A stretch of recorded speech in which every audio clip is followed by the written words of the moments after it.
Buenos días, mi nombre es César Vargas, soy número 34 del segundo año C del Liceo Salvadoreño. Comenzaremos hablando para el tema del mecanismo de cohesión textual. ¿Qué es cohesión? La cohesión es la posibilidad que une las diferentes palabras, oraciones y párrafos mediante ciertos mecanismos, los cuales mencionaré luego. El significado que utilizaremos es en el ámbito gramatical. Se usan diferentes textos lingüísticos para lograr la cohesión. Ejemplos: no comprendo lo que está explicando y no comprendo lo que está explicando. Solamente con una coma cambia ya todo el sentido de la palabra. Aquí vamos a ver qué es coherencia. La relación afectiva entre dos o más cosas. Normalmente la coherencia es aplicada a concordancia entre ideas y las acciones que tiene una persona común. Esto es lo que da sentido y significado global a un texto. Cuando se habla de coherencia entre ideas y acciones, esto se refiere a los lineamientos para poder utilizarlos y pequeños pensamientos que recurren a la manera que se diseñaron en nuestra mente. Por ejemplo, Gabriela sabe inglés, dile que te traduzca. O Domínguez estudió toda la semana, no fue la suerte quien le dio la buena calificación. Procedimientos de cohesión textual. Estos mecanismos intentan asegurar la interpretación de cada frase en relación con los demás y de este modo facilitar la comprensión del significado global del texto, porque para esto se necesitan. Sin esto no se va a poder saber el significado de la oración. Por ejemplo, sin relaciones de cohesión, un texto sería una lista de frases sin ningún vínculo. Entonces, la cohesión de un texto está determinada por la dependencia que hay entre sus elementos. El elipsis, consiste en suprimir, elidir las palabras que no sean de suma necesidad para completar el sentido de las oraciones. Hay diferentes tipos de elipsis, son tres: nominal, preposicional y oracional. De manera que ya se han omitido todos los términos importantes de la oración, los cuales son verbo, sujeto y complementos. El adverbio sí se ha necesitado para el entendimiento del sentido. También la elipsis necesita en ocasiones, como cuando se trata de las partículas y los pronombres. El pronombre yo debe suprimirse normalmente cuando no exige la claridad del sentido. La elisión, o sea, supresión del verbo, se indica normalmente por medio de una coma. Esta elipsis es de verbos en diferentes personas y números. Ejemplo, idea completa sería: tú hablas inglés, pero María no habla inglés. Y en la elipsis, ya el híbrido es: tú hablas inglés, pero Mario no.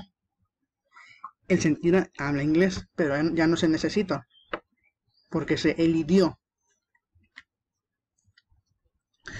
La deixis es la función de señalar algunos elementos lingüísticos que consisten en señalar o mostrar una persona, un lugar o un tiempo exteriores al discurso u otro elemento del discurso. También podría decirse que es la indicación que se concreta a través de los dícticos, que son los componentes referidos a un sujeto, cosa, tiempo o lugar. Uno de los tipos de deixis son deixis personal. Se presenta con pronombres personales de primera y segunda persona: yo, mi, me, tú, ti y te, en otros. También con la tercera persona, que son él, ella, pero con estos se utilizan cuando se presenta la situación, no siempre. La deixis espacial formulada con adverbios de lugar: ahí, allí, acá, allá, cerca y lejos, entre otros. También ese y aquel, y verbos significados locativos: traer y venir. Esa es la deixis espacial con los del lugar. La temporal, o sea, la deixis temporal, es expresada mediante adverbios, locuciones y sintagmas adverbiales: de presente, hoy, ahora; de pasado, ayer, el mes pasado y hace poco; o futuro, el próximo mes, dentro de un poco, mañana o pasado mañana. Ejemplo: ayer en el almuerzo comí carne. La sustitución es un elemento que es un mecanismo que nos indica que se ha establecido dentro del texto una relación semántica entre el término sustituido y el sustituto, para que no sea repetido varias veces. Sustitución semántica hay varios tipos. La sinonimia es el usar sinónimos, por ejemplo, león, fiera, carro, coche, automóvil, vehículo, para no poder repetir las mismas palabras en un mismo texto. La antonimia es como inicia antónimo, que es la relación que se establece entre dos palabras cuyo significado es incompatible. Ejemplo, alegría y depresión, el contrario, calor y frío. La paráfrasis, explicar con propias palabras todo el texto, o sea, las palabras. Por ejemplo, el vehículo que vuela es el avión. Hiperonimia, referirse a la realidad nombrada por un término más específico. Las entidades referenciales son las anáfora, que consiste en la repetición de una o varias palabras al principio de un verso o enunciado. Ejemplo, cuando la vida te sonríe y cuando la vida te escribe. La catáfora, anticipación de lo que va a venir en el discurso, realizada por una palabra, generalmente un demostrativo. Ejemplo, le dije que no a Martín. Deícticos o referencias son las palabras que se interpretan en relación con la situación de comunicación y necesita que se muestren de algún modo a qué se refieren. Ejemplo, de cantidad, tanto, esa cantidad, y de modo, de ese modo. Los marcadores discursivos son palabras o frases de transición que dan continuidad y coherencia a los textos, además de que dan fluidez al escrito, porque conectan las oraciones, y sin ellos no podría servir mucho de la conexión entre dos párrafos. Por ejemplo, en algún texto terminas una idea y decís sin embargo y la continúas, o por ejemplo si das otra idea, si terminas un texto punto y final y en el otro párrafo le das al contrario, es para dar otra idea diferente. Por ejemplo, ejemplos, al contrario, sin embargo, no obstante, más bien, antes bien, o la inversa. La verdad que esos marcadores se pueden decir también con errores textuales.